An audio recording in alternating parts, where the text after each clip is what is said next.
ಹೊಸದಾಗಿ ಆರಂಭ ಆಗಿದೆ. ಈ ಅಕಾಡೆಮಿಯ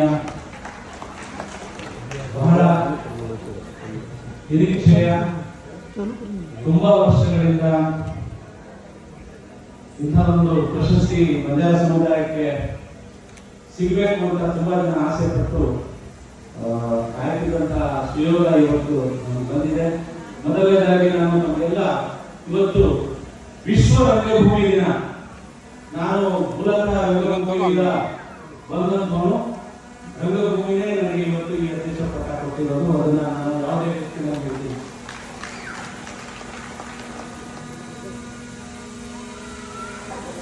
ವರ್ಣ ಸಂಸ್ಕೃತಿಯು ಬಹು ಸಂಸ್ಕೃತಿಯನ್ನ ಶತಶತಮಾನಗಳಿಂದ ನಾಶ ಮಾಡಿತ್ತು. ಸಾಕಷ್ಟು ವರ್ಷಗಳು ಅನೇಕ ಗುಂಪುಗಳನ್ನ ದಾಸ, ದಸ್ಯು, ಶೂದ್ರ, ಮ್ಲೇಚ್ಛ, ಕಿರಾತ, ನಿಷಾದ, ಶಬರ, ಪುಳಿಂಗ, ಮತಂಗ, ದ್ರಾವಿಡ ಮುಂತಾಗಿ ವಿಭಾಗಿಸಲಾಗಿತ್ತು. ನಂತರ ಅನೇಕ ಪುರಾಣಗಳು, ಗ್ರಂಥಗಳನ್ನ ದೇವರು ರಚಿಸಿದ್ದು ಅಂತ ಜನರನ್ನ ನಂಬಿಸಲಾಗಿತ್ತು. ಭಕ್ತಿ ವಿಶ್ವಾಸವನ್ನ ಮೂಡಿಸಿ ಅಕ್ಷರ ಅಭ್ಯಾಸದಿಂದ ಕೇವಲ ಅಕ್ಷರ ಅಭ್ಯಾಸ ಅನ್ನೋದು ಕೇವಲ ಒಂದು ವರ್ಗಕ್ಕೆ ಸೀಮಿತವಾಗಿತ್ತು. ಅದರಲ್ಲೂ ನಮ್ಮಂತಹ ಬಂಜಾರ ಅನೇಕ ಇತರದ ತಳ ಸಮುದಾಯಗಳನ್ನು ಇದರತ್ತ ಅಕ್ಷರದ ಅರ್ಥ ಸುಳಿಯದಂತೆ ತಡೆ ಹೊಡೆಯಲಾಗಿತ್ತು. ಹೀಗಾಗಿ ಬುಡಕಟ್ಟು, ಆದಿವಾಸಿ, ಶೂದ್ರ ಸಮುದಾಯಗಳು ಅಕ್ಷರ ವಂಚಿತರಾದವು. ಸ್ವಾತಂತ್ರ್ಯ ಪೂರ್ವದಲ್ಲಿ ನಾವೆಷ್ಟೇ ಇವತ್ತು ಕ್ರೈಸ್ತರನ್ನ ಬೈತೀವಿ, ಅನೇಕ ಮುಸ್ಲಿಮರನ್ನ ಬೈತೀವಿ, ಆದರೆ ಅಕ್ಷರವನ್ನ ಕೊಟ್ಟಿದ್ದು ಕೊನೆಗೂ ಈ ಸಮುದಾಯಗಳಿಗೆ ಕ್ರೈಸ್ತರು. ಸ್ವಾತಂತ್ರ್ಯ ನಂತರದಲ್ಲಿ ಯಾವ ಯೋಚನೆ ಮಾಡಿದ್ರೆ ಅನೇಕ ಪ್ರಧಾನಮಂತ್ರಿಗಳು ಬಂದರು.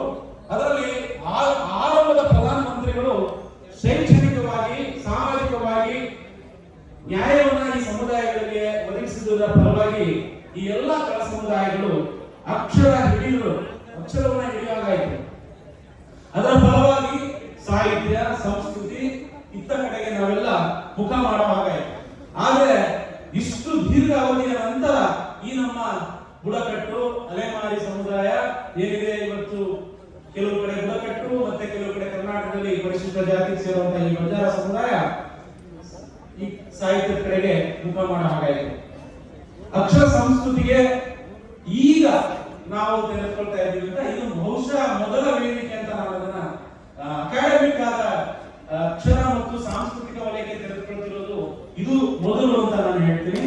ಆದರೂ ಮುಖ್ಯವಾಹಿನಿಯಲ್ಲಿ ಬಂದಾಗ ನಾವು ಬಂಜಾರು ಮುಖ್ಯವಾಹಿನಿಗೆ ತೆಗೆದುಕೊಳ್ಳೋದಕ್ಕೆ ಇನ್ನೂ ಹೆಣಗಾಡ್ತಾ ಇದ್ದೇವೆ.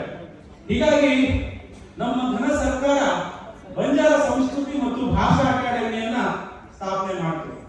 ಅದರ ಆದ್ಯ ಒಂದು ಶ್ರೇಯಸ್ಸು ಇಂದಿನ ನಮ್ಮ ಮಾನ್ಯ ಮುಖ್ಯಮಂತ್ರಿ ಸಿದ್ದರಾಮಯ್ಯ ಅವರಿಗೆ ನಾನು ಹೇಳ್ತೀನಿ. ಇಲ್ಲಿಯವರೆಗೆ ನಮಗೆ ಸ್ವಾತಂತ್ರ್ಯ ಇರಲಿಲ್ಲ, ನಿಜವಾದ ಸ್ವಾತಂತ್ರ್ಯ ಸಿದ್ದರಾಮಯ್ಯ ಅವರಿಂದ ಇವತ್ತು ನಮ್ಗೆ ಸಿಕ್ಕಿದೆ.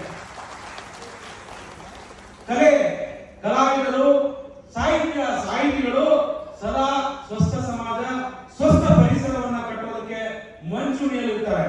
ಸದಾ ವಿರೋಧ ಪಕ್ಷದ ಸ್ಥಾನದಲ್ಲಿ ಇರ್ತೀವಿ. ಹೀಗಾಗಿ ಅನೇಕರು ನಮ್ಮನ್ನ ತೆಗಳ್ತಾರೆ. ಅಂತಿಮವಾಗಿ ಗೆಲುವು ಯಾರು? ಜಾಗೃತಿ ಮೂಡಿಸುವಂತ ಈ ಸಮುದಾಯ, ಸ್ವಸ್ಥ ಸಮಾಜವನ್ನು ನಿರ್ಮಿಸುವ ಈ ಸಮುದಾಯ, ಪ್ರಾಮಾಣಿಕ ಕೆಲಸ ಮಾಡುವ ಈ ಸಮುದಾಯ ಯಾವತ್ತು ಗೆಲುವು ಪಡೆಯುತ್ತೆ. ಅದು ನನಗೂ ವೈಯಕ್ತಿಕವಾಗಿ ಈಗ ಅನುಭವ ಆಯಿತು. ಗೆಲುವು ಯಾವತ್ತು ನಮ್ಮದೇ. ಈ ಎಲ್ಲ ಹಿನ್ನೆಲೆಯಲ್ಲಿ ಇವತ್ತು ಬಂಜಾರ ಅಕಾಡೆಮಿ ಹಳೆ ಬೇರು ಹೊಸ ಚಿಗುರು ಬೆಳೆಯುವಂತಹ, ಇಲ್ಲಿ ನೋಡ್ತಾ ಇದ್ರಿ ಹಿರಿಯರಿದ್ದಾರೆ.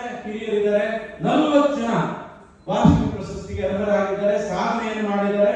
ಅವರಿಗೆ ಇವತ್ತು ನಾವು ಪ್ರಶಸ್ತಿಯನ್ನು ಬಂಜಾರ ಅಕಾಡೆಮಿ ಮೂಲಕ ಕೊಡಾ ಮಾಡ್ತಾ ಇದ್ದೀವಿ. ಪ್ರಸಕ್ತ ಸಾಲಿನಲ್ಲಿ ಬಹುತೇಕ ವಿಶ್ವವಿದ್ಯಾಲಯಗಳಲ್ಲಿ ನಮ್ಮ ಅಕಾಡೆಮಿ ಅನೇಕ ವಿಷಯದಲ್ಲಿ ವಿಚಾರ ಸಂಕಿರಣಗಳನ್ನ ಹಮ್ಮಿಕೊಂಡಿರುವಂತದ್ದು ಬಹಳ ಹೆಮ್ಮೆಯ ವಿಷಯ. ಯಾಕಂದ್ರೆ ನಮ್ಮ ಹಿರಿಯ ಸಾಹಿತಿಗಳ ಬಗ್ಗೆ, ಅವರ ಸಾಹಿತ್ಯದ ಬಗ್ಗೆ, ಅವರ ಬದುಕುಗಳ ಬಗ್ಗೆ ಕೃತಿಗಳನ್ನು ಬಿಡುಗಡೆ ಮಾಡೋದು, ವಿಚಾರ ಸಂಕಿರಣ ಆಯೋಜನೆ ಮಾಡೋದು, ನಾಟಕ ಪ್ರದರ್ಶನ ಮಾಡಿರುವಂತದ್ದು, ಹಾಗೆ ಸ್ಥಿತಿಗತಿಗಳು ಇವತ್ತು ನಮ್ದು ಏನಿದೆ ಬಂಜಾರ ಭಾಷೆ ಏನಿದೆ, ಶಿಕ್ಷಣ ಏನಿದೆ, ವಿದ್ಯಾರ್ಥಿಗಳಿಗೆ ಕಸೂತಿ ಇರ್ಬೋದು, ಆಭರಣಗಳನ್ನು ತಯಾರಿಸುವಂಥದ್ದು, ಯುವಕರಿಗೆ ಹೇಳ್ಕೊಟ್ಟಿರುವಂತದ್ದಾಗಿರ್ಬೋದು, ನೃತ್ಯ, ಸಂಗೀತ, ವಾಚ, ಸಾಹಿತ್ಯ ರಚನೆ, ಕಾವ್ಯ ರಚನೆ, ನಾಟಕ ರಚನೆಯ ತರಬೇತಿ, ವಸತಿ ಕಮಾಂಡ್ಗಳನ್ನು ನಡೆಸಿರುವಂತದ್ದು, ಸಾಕಷ್ಟು ಕಾರ್ಯಾಗಾರಗಳನ್ನ ಜಿಲ್ಲಾ ಮಟ್ಟದಲ್ಲಿ ನಡೆಸಿರುವಂತದ್ದು, ತಿಂಗಳ ಕಾರ್ಯಕ್ರಮ ಮೀನಾ ಪಾವನ ಅಂತ ಹೇಳಿ ನಾವು ಆರಂಭ ಮಾಡಿರುವಂತದ್ದು, 6-7 ಕಾರ್ಯಕ್ರಮಗಳನ್ನು ಮಾಡಿರುವಂತದ್ದು, ಅದೆಲ್ಲ ಬಂದಿರುವಂತಹ ಎಲ್ಲರೂ ದಿಗ್ಗಜರೇ. ಇಂತಹ ಅನೇಕ ಕಾರ್ಯಕ್ರಮಗಳನ್ನು ಮಾಡ್ತಾ ಇತ್ತೀಚೆಗೆ ನಾವು ನಾಡೋಜ ಪ್ರೊಫೆಸರ್ ರಾಮಚಂದ್ರಪ್ಪ ಅವರ ನೇತೃತ್ವದಲ್ಲಿ ಸಾಂಸ್ಕೃತಿಕ ವಿಶ್ವಕೋಶ ಬಂಜಾರವನ್ನು ಆರಂಭ ಮಾಡ್ತಾ ಇದ್ದೀವಿ. 8 ಕೋಟಿ ರೂಪಾಯಿ ಸರ್ಕಾರಕ್ಕೆ ಮನವಿ ಮಾಡ್ತಾ ಇದ್ದೀವಿ, ಕೊಡಬೇಕು ಸರ್ ನಮ್ಮ ಸಮುದಾಯಕ್ಕೆ ಅಂತ ಹೇಳಿ.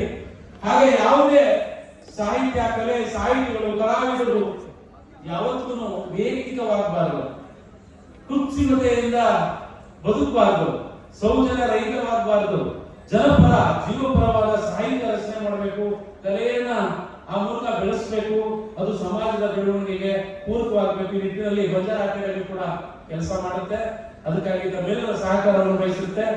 ಹಾಗೆ ತಾವೆಲ್ಲ ಉತ್ತಮ ಸಹಕಾರ ನೀಡಿದ್ರೆ ನಮ್ಗೆ ಅನೇಕ ಸಹಕಾರವನ್ನು ಈಗಾಗಲೇ ನಮ್ಮ ಸಚಿವರುಗಳು, ಹಿರಿಯ ಅಧಿಕಾರಿಗಳು, ಇಡೀ ನಮ್ಮ ಸರ್ಕಾರದ ದಂಡೆ ನಮಗೆ ಸಂದೇಶವನ್ನು ಕೊಟ್ಟಿದೆ. ಮುಖ್ಯಮಂತ್ರಿ ಸಿದ್ದರಾಮಯ್ಯ ಅವರು ಇರ್ಬೋದು, ಉಪಮುಖ್ಯಮಂತ್ರಿಗಳು ಇರ್ಬೋದು, ನಮ್ಮ ಶಿವರಾಜ್ ತಂಗಡಿಗೆ ಅವರು ಇರ್ಬೋದು, ಹೋಮ್ ಮಿನಿಸ್ಟರ್ ಇರ್ಬೋದು, ಶಿಕ್ಷಣ ಸಚಿವರು ಇರ್ಬೋದು, ನಮ್ಮ ಸಭಾಪತಿಗಳಿರ್ಬೋದು, ಹೀಗೆ ದೊಡ್ಡ ಎಲ್ಲರೂ ಅಕ್ಷಮಾದಪ್ಪ ಜಾರಕಿಹೊಳಿ ಎಲ್ಲರೂ ನಮಗೆ ಅಕಾಡೆಮಿ ಶುಭ ಸಂದೇಶ ಹೇಳಿರೋದು ಈ ಸಮುದಾಯದ ಬಗ್ಗೆ ಸರ್ಕಾರಕ್ಕೆ ಎಷ್ಟು ಕಾಳಜಿ ಇದೆ ಅನ್ನೋದನ್ನು ತೋರಿಸುತ್ತೆ. ಅವರಿಗೆಲ್ಲರೂ ನಾನು ಈ ಸಂದರ್ಭದಲ್ಲಿ ಋಣಿಯಾಗಿರ್ತೀನಿ.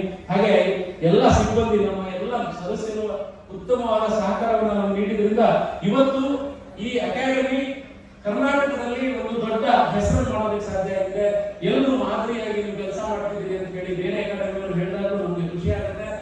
ಈಗ ಬರೀ ಇನ್ವಿಟೇಷನ್ ಅನ್ನೇ 5-6 ಜನ ಎಂಪಿಗಳು, ಎಕ್ಸ್ ಎಂಪಿಗಳು, ಮತ್ತೆ ನಮ್ಮ ಪ್ರಾಧಿಕಾರದ ಅಧ್ಯಕ್ಷರು, ಮತ್ತೆ ಸಾಕಷ್ಟು ಜನ ಸಚಿವರು ಇದನ್ನ 20 ನಾವು ಮಾದರಿಯಾಗಿ ನಾವು ಇದನ್ನ ಇನ್ವಿಟೇಷನ್ ಮಾಡಬೇಕು, ತುಂಬಾ ಚೆನ್ನಾಗಿ ಮಾಡಿದ್ವಿ ಅಂತ ಹೇಳಿದ್ರು. ಅಂದ್ರೆ ನಾನು ನಮ್ಮ ಸದಸ್ಯರಿಗೆಲ್ಲ ಹೇಳ್ತಿರ್ತೀನಿ, ನಾವು ಏನೇ ಕೆಲಸ ಮಾಡೋದು, ನಮ್ಮ DTP ಮಾಡೋದು ಹೇಳ್ತೀನಿ, ಕನ್ನಡ ಯಾವ ಕಾರಣಕ್ಕೂ ತಪ್ಪು ಮಾಡಬಾರದು, ನಾವು ಮಾದರಿಯಾಗಿರ್ಬೇಕು. ಲಂಬಾಣಿಗಳ ಬಿಟ್ಟರೆ ಕನ್ನಡ ಗೊತ್ತಿಲ್ಲ, ಭಾಷೆ ಹೇಳ್ಬೇಕಾದ್ರೆ ಬರೀತಾರೆ ಅಂತ ಆಗಬಾರ್ದು ಅಂತ ಹೇಳಿ ಸ್ವಸ್ಥವಾದ ಶುದ್ಧ ಬರಹ ನಾವು ಬರೀಬೇಕು ಅಂತ ಹೇಳಿ ನಾವು ಕೊನೆಗೂ ಚಳವಳಿ ಸರಿನಾ ಅನ್ನೋ ಮಟ್ಟದಿಂದ ಹಿಡಿದು ಅಡಿಗೆ ಸರಿನಾ ಅಂತ ಎಷ್ಟು ಡೀಟೇಲ್ ಆಗಿ ನಾವು ಕನ್ನಡವನ್ನ ಬರೀಬೇಕು ಅಂತ ಹೇಳಿ ಅವ್ರು ಹೇಳ್ತಾ ನಾವೊಂದಷ್ಟು ಕನ್ನಡ ಕೆಲಸ ಮಾಡ್ತಾ ಇದೀವಿ. ಈಗ ಸಾಕಷ್ಟು ನಮ್ಮ ಪ್ರಥಮ ಸಾಹಿತಿಗಳಿರ್ಬೋದು, ಸ್ವಾತಂತ್ರ್ಯ ಹೋರಾಟಗಾರರಿರ್ಬೋದು, ನಮ್ಮ ಶ್ರದ್ಧಾ ಕೇಂದ್ರಗಳಿರ್ಬೋದು, ನಮ್ಮಲ್ಲಿ ಇರುವಂತಹ ಮಿಡಲ್ ಅಂತ ಯಾವ ಹೇಳ್ತಿರ್ತಾರೆ, ಜಲ್ಕರಿ ಬಾಯಿ ಇರ್ಬೋದು, ಗೋಂಡಿಯಾ ಭಾಗ ಇರ್ಬೋದು, ನಮ್ಮ ಚಾರ್ಲಿ ಚಾಂಪಿಯನ್ ಇರ್ಬೋದು, ಈಗ ಮಹಾರಾಷ್ಟ್ರದಲ್ಲಿ ಯುದ್ಧದಲ್ಲಿ ಮಡಿದಿರೋರು, ಈಗ ಗೋವಿಂದಗುರು ಆದಿವಾಸಿ ಯೂನಿವರ್ಸಿಟಿನಲ್ಲಿ ಗೋವಿಂದಗುರು ಬಂಜಾರ, ಒಂದ್ ಕಡೆ ಜಿಲ್ಲೆಯನ್ನು ಗೋವಿಂದಗುರು ಅವರು ಅಲ್ಲಿ 1000 ಜನ ಇಟ್ಕೊಂಡು ಸ್ವಾತಂತ್ರ್ಯ ಹೋರಾಟ ಮಾಡ್ತಾರೆ, 1000 ಜನ ಹುತಾತ್ಮಗಳು ಆಗಿದ್ದಾರೆ ಬಂಜಾರು. ಅವ್ರ ಹೆಸರು ಯೂನಿವರ್ಸಿಟಿ ಇದೆ, ಆದ್ರೆ ಒಬ್ಬ ಪ್ರೊಫೆಸರ್ ಬಂಜಾರ ಇಲ್ಲ. VC ಬಂದಿದ್ರು, ಡಿರಾಮಣೇಶ್ ಸಾಹೇಬ್ ಕರೆದಿದ್ರು, ನಾನು ಮಾತಾಡಿದೆ. ಇಡೀ ಕರ್ನಾಟಕಕ್ಕೆ ಅಲ್ಲಿರೋ ಪ್ರೊಫೆಸರ್ಗಳು ಹೊಗಳಿದ್ರು, ಯಾಕಂದ್ರೆ ಕರ್ನಾಟಕ ಎಲ್ಲರೂ ಪ್ರಥಮ, ಮುಖ್ಯಮಂತ್ರಿ ಧನ್ಯವಾದ ಹೇಳ್ಬೇಕು, ನಮ್ಮೆಲ್ಲ ರಾಜ್ಯದಲ್ಲೂ ಒಂದು ಅಕಾಡೆಮಿ ಮಾಡ್ತೀವಿ ಅಂತ ಹೇಳಿದ್ರು. ನಾವು ಹೆಮ್ಮೆ ಪಡ್ಬೇಕು ಕರ್ನಾಟಕದ ಜನ. ಇಷ್ಟು ನಾನು ಹೇಳ್ತಾ, ಈಗ ನಾವು ಪ್ರಧಾನವಾಗಿ ಇವತ್ತು ನಾವು ಆಯ್ಕೆ ಮಾಡಿದಂತ ಎಲ್ಲ ಸಾಧಕರು, ಅತ್ಯುತ್ತಮವಾದ ಸಾಧಕರು, ವಿಶೇಷವಾಗಿ ನಾವು ಸಂತ ಸೇವಾ ಪ್ರಶಸ್ತಿಗಾಗಿ ನಾವು ಅರ್ಜಿ ಬರೆದ್ವಿ, ನಮ್ಮ ಸಮಿತಿಯಲ್ಲಿ ತೀರ್ಮಾನ ಮಾಡಿ ಸ್ಥಾಯಿ ಸಮಿತಿಯಲ್ಲಿ ನಿರ್ಣಯ ಮಾಡಿದ್ವಿ. ಆಮೇಲೆ 2 ನಿರ್ಣಯ ಸ್ಥಾಯಿ ಸಮಿತಿ ಆಯ್ತು, ಒಟ್ಟು 4 ಆಯ್ತು ಸ್ಥಾಯಿ ಸಮಿತಿ, 4 ಜನರಲ್ ಬಾಡಿ ಎಲ್ಲ ಮಾಡಿ ಸೇವಾ ಪ್ರಶಸ್ತಿನೇ ಇಡಬೇಕು ಅಂತ ಹೇಳಿ ನಾವು ನಿರ್ಣಯ ಮಾಡಿದ್ವಿ. ಸರ್ಕಾರ ಅಂಗೀಕಾರ ಕೊಡ್ತು. ಶಿವರಾಜ್ ತಂಗಡಗಿ ಅವರು ಸಹೋದರ ಮನೋಭಾವನೆಯಿಂದ ಇದನ್ನ ಒಪ್ಕೊಂಡ್ರು. ಸರ್ಕಾರ ತಕ್ಷಣಕ್ಕೆ ಸೇವಾ ಪ್ರಶಸ್ತಿಯನ್ನು 1 ಲಕ್ಷ ರೂಪಾಯಿ ಒಪ್ಕೊಂಡ್ರು. ಇದು ನಮಗೆ ದೊಡ್ಡ ಕೊಡುಗೆ ಮತ್ತೆ ಮಾದರಿಯಾದದ್ದು. ಇದನ್ನ ನಾನು ಸರ್ಕಾರಕ್ಕೆ ಧನ್ಯವಾದ ಹೇಳ್ತೀನಿ. ಈಗ ನಮ್ಗೆ ಇಂದಿನ ಪ್ರಶಸ್ತಿ ಪ್ರದಾನ ಸಮಾರಂಭಕ್ಕೆ ಮನೆ ಮುಖ್ಯಮಂತ್ರಿಯವರು ಒಪ್ಕೊಂಡಿದ್ರು. ಅಂದ್ರೆ ಹೇಗೆ ಅಂದ್ರೆ, ನನಗೆ ಈಗ ಕ್ಯಾಬಿನೆಟ್ ಅಂದ್ರೆ 21 ಮೇಲೆ ನೀವು ಕಾರ್ಯಕ್ರಮ ಇಟ್ಕೊಳ್ಳಿ, ನಾನು ಪ್ರಯತ್ನ ಪಡ್ತೀನಿ ಅಂದ್ರು. ದುರಾದೃಷ್ಟವಶಾತ್ ಅವ್ರ ಕಾಲ ಲೇಟ್ ಆಯ್ತು. ಇವತ್ತು ಕೂಡ ಅವ್ರ ಮನೆಗೆ ಹೋಗಿದ್ವಿ. ಈ ಕ್ಷಣದಲ್ಲೂ ನಾವು ಹೋಗಿದ್ವಿ, ಅವ್ರಿಗೆ ಭೇಟಿ ಆಗ್ಬೇಕು ಅಂತ ಹೋಗುವಷ್ಟರಲ್ಲಿ ಅವ್ರಿಗೆ ಫಿಸಿಯೋಥೆರಪಿಗೆ ಮೇಲೆ ಕರ್ಕೊಂಡು ಹೋದ್ರು. 7 ಗಂಟೆ ಅವ್ರು ಬಿಡಲ್ಲ ಫಿಸಿಯೋಥೆರಪಿಯಿಂದ ಅಂದ್ರು. ಹಾಗಾಗಿ ನಿರಾಶೆಯಿಂದ ಮಾಡಿದ್ವಿ. ಬರ್ತಾರೆ ಈಗಲೂ ಅವ್ರು ಪ್ರಭಾಕರ್ ಹೇಳಿದ್ರು, ಸಾಧ್ಯವಾಗದೆ ಕರ್ಕೊಂಡು ಹೋಗ್ಬೋದು, ಏನಾದ್ರು ಒಪ್ಕೊಂಡು ಅಂತ ಹೇಳಿದ್ದಾರೆ. ಅವ್ರಿಗೂ ಪರೋಕ್ಷವಾಗಿ ನಾವು ಸ್ವಾಗತ ಬಯಸ್ತೀವಿ. ಇನ್ನು DK ಶಿವಕುಮಾರ್ ನಮ್ಮ ಕ್ಷೇತ್ರದವರು ಸದಾ ಬೆಂಬಲಿಸ್ತಾ ಇರ್ತಾರೆ. ಅವರು ಬರ್ತೀನಿ ಅಂತ ಹೇಳಿದ್ರು. ಅವರು ಇವತ್ತು 21 ಇರುತ್ತೆ, ಇಲ್ಲಾಂದ್ರೆ ಇನ್ನೂ ಬೇಗ ಮಾಡ್ತಾ ಇದ್ದಾರೆ. ಅವರು ಅನಿವಾರ್ಯ ಕಾರಣದಿಂದ ಡಿ ಕೆ ಶಿವಕುಮಾರ್ ಸಾಹೇಬರಿಗೆ ಡೆಲ್ಲಿನಲ್ಲಿ ಪಿಸಿಸಿ ಮೀಟಿಂಗ್, ಎಲ್ಲ ರಾಜ್ಯದ ಮೀಟಿಂಗ್ ಬಂತು, ಅವರು ಕೂಡ ಬರೋಕ್ಕಾಗಲಿಲ್ಲ. ಹಾಗೆ ಶಿವರಾಜ್ ತಂಗಡಿಗೆ ಅವರ ಕ್ಷೇತ್ರದಲ್ಲಿ ದೊಡ್ಡ ಕಾರ್ಯಕ್ರಮದ ಒಂದು ಅನಿವಾರ್ಯವಾಗಿ ಹೋಗಬೇಕಾಯ್ತು, ಅವರು ಬರಲಿಲ್ಲ. ನಮ್ಮ ಹಿರಿಯ ಅಧಿಕಾರಿಗಳು ಎಲ್ಲ ಹೊರಗಿದ್ದಾರೆ, ಹಿಂದ್ಗಡೆ ಕಾರ್ಯಕ್ರಮ ನಡೀತಾ ಇದೆ, ಅವರು ಪಕ್ಷ ಸ್ವಾಗತ ಬಯಸ್ತೀನಿ. ಬಹಳ ಪ್ರಮುಖ ಆಕರ್ಷಣೆಯಾಗಿ ಇವತ್ತು ನಮಗೆ ಸಾಹಿತಿಗಳಿಗೆ, ಕಲಾವಿದರಿಗೆ, ಸಾಂಸ್ಕೃತಿಕ ಚಿಂತಕರು, ಸಾಹಿತಿಗಳು ಸದಾ ನಾವು ಆಗಲೇ ನಾನು ಹೇಳಿದ್ನಲ್ಲ, ಬೆನ್ನೆಲುಬಾಗಿರುವಂತವರು ನನ್ನ ಗುರುಗಳು, ನನ್ನ ಅದೃಷ್ಟ. ನಮ್ಮ ಗುರುಗಳೇ ಇವತ್ತು ಈ ಕಾರ್ಯಕ್ರಮವನ್ನು ಉದ್ಘಾಟನೆ ಮಾಡೋದಕ್ಕೆ ಬಂದಿದ್ದಾರೆ. ಅವರೇ ನಮ್ಮ ಡಾಕ್ಟರ್ ಪ್ರೊಫೆಸರ್ ನಾಡೋಜ, ಎಲ್ಲರ ಕೈಗಳು ಮೇಷ್ಟ್ರು ಅಂತ ಹೇಳಿದ್ರೆ ಅವ್ರು ತುಂಬಾ ಇಷ್ಟ. ಮೇಷ್ಟ್ರು ಬರದೂರು ರಾಮಚಂದ್ರಪ್ಪ ಅವರು ಬಂದಿದ್ದಾರೆ, ಅವರಿಗೆ ನಮ್ಮೆಲ್ಲರ ಪರವಾಗಿ ನಾನು ಸ್ವಾಗತವನ್ನು ಬಯಸ್ತೇನೆ. ನಮ್ಮ ಅಕಾಡೆಮಿಗೆ ಮಾರ್ಗದರ್ಶಕರು ಕೂಡ ಅವರು. ಹಾಗೆ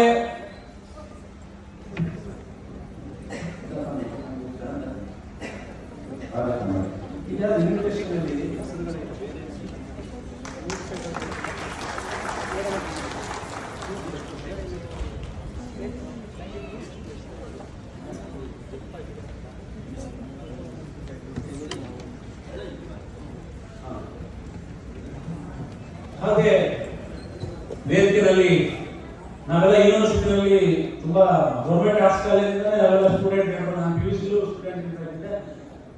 ಸರ್ಕಾರಿ ಕಲಾ ಕಾಲೇಜು ಅಂದ್ರೆ ಇವತ್ತು ಅಲ್ಲಿಂದ ಬಂದವರೆಲ್ಲ ದಿಗ್ಗಜರು, ದೊಡ್ಡ ದೊಡ್ಡ ರಾಜಕಾರಣದಲ್ಲಿ, ವಿಜ್ಞಾನದಲ್ಲಿ ಮಂಚೂಣಿಯಲ್ಲಿ ಇರುವಂತವರು, ವೀರೇಂದ್ರ ಹೆಗ್ಗಡೆ ಇರ್ಬೋದು, ರಾಜಕಾರಣಿಗಳಲ್ಲಿ ಸಾಕಷ್ಟು ಜನ ಹೆಸರು ದೊಡ್ಡದಾಗಿದೆ, ಅದು ಹೇಳಕ್ಕಾಗಲ್ಲ, ಸಮಯ ಇಲ್ಲ. ಆ ತರದಲ್ಲಿ ಬಂದಾಗ ನಾನು, ಪುಟ್ಟಣ್ಣ, ಸಾಕಷ್ಟು ಆಮೇಕಲ್ಲು, ಆಮೇಲೆ ಶಿವಣ್ಣ, ಮಳವಳ್ಳಿ ಅಂದಾನಿ, ಆಮೇಲೆ ನಮ್ಮ ವಕೀಲರ ಸಂಘದ ರಂಗನಾಥ್ ಇರ್ಬೋದು, ನಾವೆಲ್ಲ ಒಂದು ದೊಡ್ಡ ತಂಡ. ಅವರೇ ಒಂದು ಸ್ವಪ್ಪನಿಗೆ ಹೇಳ ಡಿ ಕೆ ಶಿವಕುಮಾರ್ ಅವರೆಲ್ಲ ಎಲೆಕ್ಷನ್ ನಿಂತಾಗ ಸಾಕಷ್ಟು ಸಲೀಂ ಅಹಮದ್ ಅವರು, ಸಿಂಧಿಯಾ ಅವರು, ಅವೆಲ್ಲ ಚುನಾವಣೆ ಪ್ರಚಾರಕ್ಕೆ ಹೋಗ್ತಾ ಇದ್ವಿ. ಆ ಕಾಲಕ್ಕೆ ಸ್ಟೂಡೆಂಟ್ ಇದ್ದಾರೆ. ಪ್ರಧಾನಮಂತ್ರಿ ರಾಜೀವ್ ಗಾಂಧಿ ಅವರನ್ನ ನಾವು ಯೂನಿವರ್ಸಿಟಿ ನಿಲ್ಲಿಸಿ ಮಾತಾಡ್ತಿದ್ವಿ ಅಂದ್ರೆ ವಿದ್ಯಾರ್ಥಿ ಮುಖಂಡರಿಗೆ ಅಷ್ಟು ಪವರ್ ಇತ್ತು ಅವತ್ತು. ಆ ನಾಯಕತ್ವವನ್ನು ನಾವೆಲ್ಲ ವಹಿಸ್ಕೊಳ್ಳೋದಕ್ಕೆ ನಮ್ಮ ಜೊತೆ ಬೆನ್ನೆಲುಬಾಗಿ ಸದಾ ಇದ್ದವರು ಪುಟ್ಟಣ ಅವರು. ನಿಮ್ಗೆ ಗೊತ್ತೇ ಇದೆ ಅವ್ರು ಎಷ್ಟು ಚುನಾವಣೆ ಗೆದ್ದಿದ್ದಾರೆ. ವಿಧಾನ ಪರಿಷತ್ ಇರ್ಬೋದು, ಶಿಕ್ಷಕರ ಕ್ಷೇತ್ರ ಇರ್ಬೋದು, ಯೂನಿವರ್ಸಿಟಿ ಇರ್ಬೋದು, ಸದಾ ಗೆಲುವು ಪುಟ್ಟಣದೇ ಅಂತಿದ್ರು. ಒಂದೇ ಸರಿ ಸೋತಿದ್ರು ಅವರು ರಾಜ್ಯದಿಂದ, ಯಾಕಂದ್ರೆ ಅವ್ರ ಕ್ಷೇತ್ರ ಅಲ್ಲ ಅದು. ಅಂದ್ರೆ ಮುಂದೆ ಅವ್ರ ಗೆಲುವಿಗೆ ಹೇಳ್ತಿದ್ದೆ ನಾನು, ನಮ್ಮ ಮುಂದಿನ ಎಲ್ಲಾ ನಾಯಕರ ಪ್ರತಿನಿಧಿ ನೀವು. ಹಾಗಾಗಿ ಇವತ್ತು ನೀವು ಉಪಸ್ಥಿತರಿರೋದು ನಮಗೆ ತುಂಬಾ ಹೆಮ್ಮೆ ಅಂತ ಹೇಳಿ ಪುಟ್ಟಣ ಅವರಿಗೆ ತಮ್ಮೆಲ್ಲರ ಪರವಾಗಿ ಸ್ವಾಗತ ಮಾಡ್ತಾರೆ.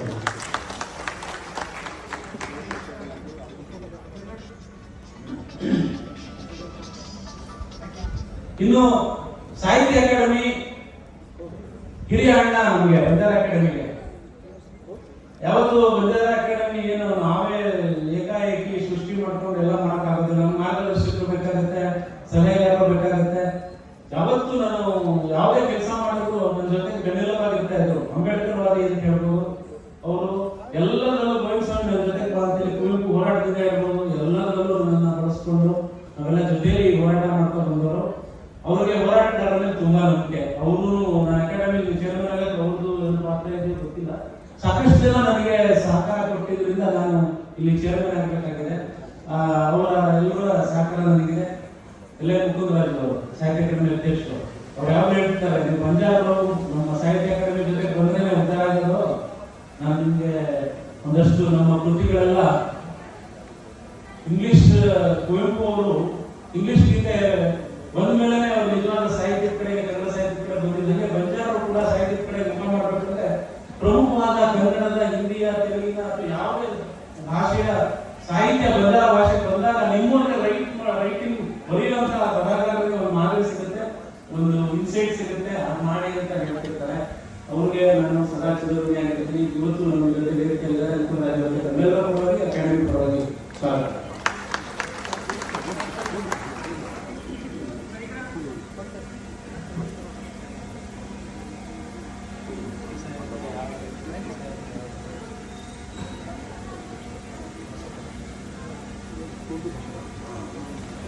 ಹಾಗೆ ಪುಸ್ತಕ ಪ್ರಾಧಿಕಾರದ ಅಧ್ಯಕ್ಷರು ಮಾನಸ ಅವರು, ನಾವೇನೇ ತಪ್ಪು ಮಾಡ್ತಿದ್ದ ತಕ್ಷಣ ಗುರುಚೂರು ಸರಿ ಇಲ್ಲ ರೀ ಅಂತಾರೆ, ಇನ್ನೇನಾದ್ರೂ ಒಳ್ಳೆ ತುಂಬಾ ಚೆನ್ನಾಗಿ ಮಾಡ್ತೀವಿ ಅಂತಾರೆ. ಹಾಗೆ ಸದಾ ಸ್ನೇಹಿತರಾಗಿರ್ತಾರೆ. ಅವರು ಹೋರಾಟ ಮನೋಭಾವದಿಂದ ಬಂದವರು. ಸದಾ ಈ ಅಕಾಡೆಮಿಗೆ, ಸಮುದಾಯದ ಕಾಳಜಿ ಇರೋರು, ಪ್ರೀತಿ ಇರೋರು. ಅವರು ಇವತ್ತು ನಮ್ಮ ಜೊತೆ ಬಂದಿದ್ದಾರೆ. ಅವರು ಕೂಡ ತಂಡದ ಪರವಾಗಿ ಸ್ವಾಗತ ಬಯಸ್ತೀನಿ. ಮಾನಸ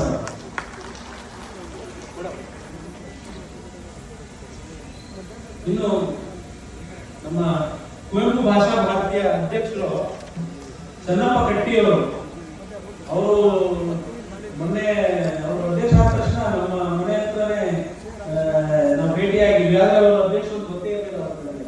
ನಮ್ಮ ಜೊತೆನೆ ಮಾತಾಡಿ ನಾನು ಅವರು ನಾನು ಕುವೆಂಪು ಭಾಷಾ ಭಾರತಿ ಅಧ್ಯಕ್ಷರು ಹಂಗೆ ಪರಿಚಯ ಆಗಿ, ಆಮೇಲೆ ನಮ್ಮ ಚಿಕ್ಕಣ್ಣ ಇವರ ಸ್ನೇಹ ತುಂಬಾ ಪ್ರೀತಿಯಿಂದ ಸುಮಾರು ಪುಸ್ತಕಗಳು ಬಂಜಾರ ಭಾಷೆಗೆ ಮಾಡಬೇಕು ಅಂತ ಹಿಂದಿನ ದಿನದಲ್ಲಿ ಒಂದು ನಾಟಕವನ್ನು ನಾವು ಬಂಜಾರ ಭಾಷೆಗೆ ಬರೆದು ಸಬ್ಮಿಟ್ ಮಾಡಿದ್ದೀವಿ. ಅದನ್ನು ಅನುಮೋದನೆ ಆಗಿಲ್ಲ. ಪ್ರಥಮ ಬಂಜಾರ ಭಾಷೆಯಲ್ಲಿ ಬರೆದ ನಾಟಕ ಅದು ಕುವೆಂಪು ಭಾಷಾ ಭಾರತಿ.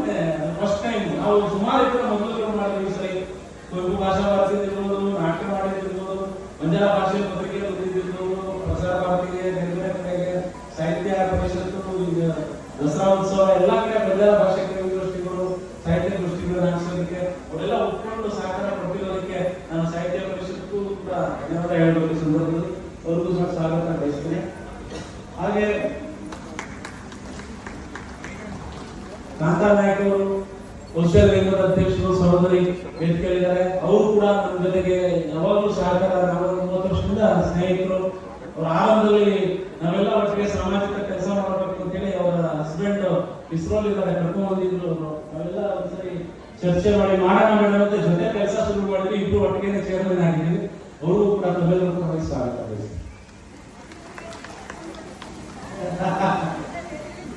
ಲೇಡೀಸ್ ಅವರು ಸ್ವಾಮಿ ಮಾಡಿ ಅವ್ರ ಕೆಲಸ ಹೇಳ್ಬೇಕು. ನಾನು ನಿಜ ಆದ್ರೆ ನಡೆದಿರೋದು ಹೇಳಿದೆ, ಸತ್ಯ ಅದು. ಆಮೇಲೆ ಅವ್ರ ಕೆಲಸ ಮುಂದೆ ನೋಡಿ ಮಾತಾಡ್ತೀನಿ. ಹಾಗೆ ವೇದಿಕೆಯಲ್ಲಿ ಇನ್ನು ನಮ್ಮ ರಿಜಿಸ್ಟ್ರಾರ್ ಇದ್ದಾರೆ ರವಿಕುಮಾರ್ ಮೇಡಮ್ ಬಗ್ಗೆ ನಾನು ಹೇಗೆ ಹೇಳಲ್ಲ, ಅದೆಲ್ಲ ನಮ್ಮ ನಿರೂಪಕರು ಹೇಳ್ತಾರೆ. ಹಾಗಾಗಿ ನಾನು ಬರೀ ಅವರಿಗೆ ಲಲಿತಾ ಮೇಡಮ್ ಸ್ವಾಗತ ಮಾಡ್ತೀನಿ. ಇನ್ನು ನಮ್ಮ ರಿಜಿಸ್ಟ್ರಾರ್ ರವಿಕುಮಾರ್ ತುಂಬಾ ಪ್ರೀತಿಯಿಂದ ಅಕಾಡೆಮಿ ಬಗ್ಗೆ ಕೆಲಸ ಮಾಡೋದ್ರಲ್ಲಿ ಮುಂದೆ ಮಾಡ್ತಾರೆ. ಯಾವುದೇ ಕೆಲಸಗಳನ್ನು ಮಾಡೋಣ ಸರ್ ಅಂತ ಇರೋದ್ರಿಂದ ನಮಗೆ ಒಳ್ಳೆ ಕೆಲಸ ಆಗ್ತದೆ. ಹಿಂದೆ ನಮಗೆ ತಿಂಗಳು ಕೆಲಸವೇ ಆಗಲಿಲ್ಲ ನಾನಾ ಕಾರಣಕ್ಕೆ. ಮತ್ತು ಇವ್ರು ಬಂದ ಮೇಲೆ ತುಂಬಾ ಚುರುಕಾಗಿ ಕೆಲಸ ನಡೀತಿದೆ. ರಿಜಿಸ್ಟ್ರಾರ್ ಅವರಿಗೆ ಮತ್ತೆ ನಮ್ಮೆಲ್ಲ ಸದಸ್ಯರು ಮತ್ತೆ ತಮಗೆ ಸ್ವಾಗತ ಕೊಡ್ತೀನಿ.